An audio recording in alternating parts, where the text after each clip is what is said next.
और इस बीच अगली बड़ी खबर मध्य प्रदेश से आ रही है, जहां विधानसभा में आज एक नया कानून पारित हो सकता है और मध्य प्रदेश में अब सरकारी प्रोजेक्ट्स में लेट लतीफी नहीं होगी। इस नए कानून से अब यह सुनिश्चित हो सकेगा कि एमपी में जमीन के बदले जो मुआवजा मिलने की बात होती थी उसमें अब देरी नहीं होगी। तो बड़ी खबर आपको बता रहे हैं, मध्य प्रदेश में विधानसभा में आज नया कानून पारित होगा। मध्य प्रदेश में अब सरकारी प्रोजेक्ट्स में लेट लतीफी नहीं होगी।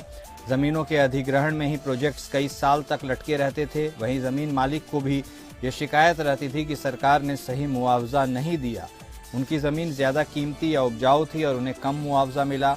अब सरकारी प्रोजेक्ट्स को लगाने के लिए जमीन अधिग्रहण की बजाय सरकार लैंड पूलिंग करेगी।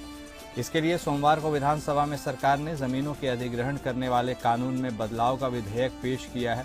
विधेयक पारित होने पर सरकार जमीन के बदले उसके मालिक को 50% जमीन विकसित करके देगी, वो भी डेवलपमेंट प्रोजेक्ट के पास। इसका बड़ा फायदा ये भी होगा कि अभी नॉन प्लानिंग एरिया में विशेष क्षेत्र विकास प्राधिकरण जैसी संस्थाएं ही सार्वजनिक इंफ्रास्ट्रक्चर या हाउसिंग प्रोजेक्ट ला सकती हैं। अब इस एकाधिकार को खत्म कर सभी सरकारी विभागों के लिए निवेश के द्वार खोल दिए गए हैं।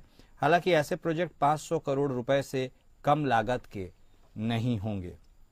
तो एक खबर भोपाल से, जहां एमपी में जमीन के बदले शिकायत जो रहती थी मुआवजा नहीं है, अब उसके लिए अब नया कानून आएगा और विधानसभा में आज ये नया कानून पारित होगा और जमीन के बदले जमीन ही मिलेगी। और एक तरह से यह भी समझा जा रहा है कि गुजरात का फॉर्मूला मध्य प्रदेश की सरकार अपना रही है।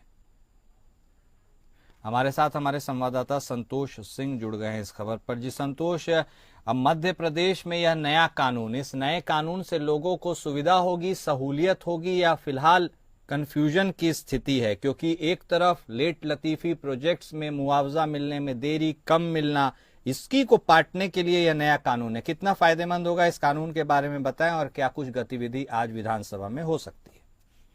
बिल्कुल कुणाल, आज इस संशोधन बिल पे विधानसभा में चर्चा होगी।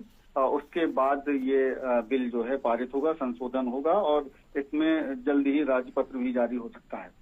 कुणाल, इसमें विशेष बात ये निकल के सामने आ रही है कि जिस भी की जमीन अगर सरकार अधिग्रहित करेगी उसमें जमीन के बदले जमीन देगी और 50% जमीन को डेवलप करके देगी। तो ये जो बात की गई है कि 50% जमीन डेवलप की जाएगी, तो इसमें थोड़ा सा लोगों को कंफ्यूजन समझ में आ रहा है कि अगर किसी की 1 एकड़ जमीन ली जाती है तो उसको आधा एकड़ डेवलप करके दी जाएगी।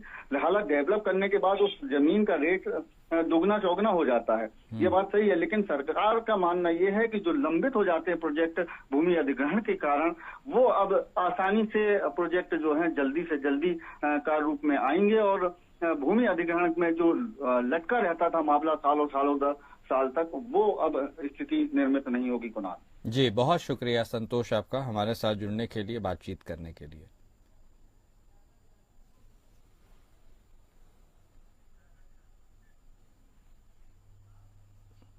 और अगली बड़ी खबर, झारखंड की सियासत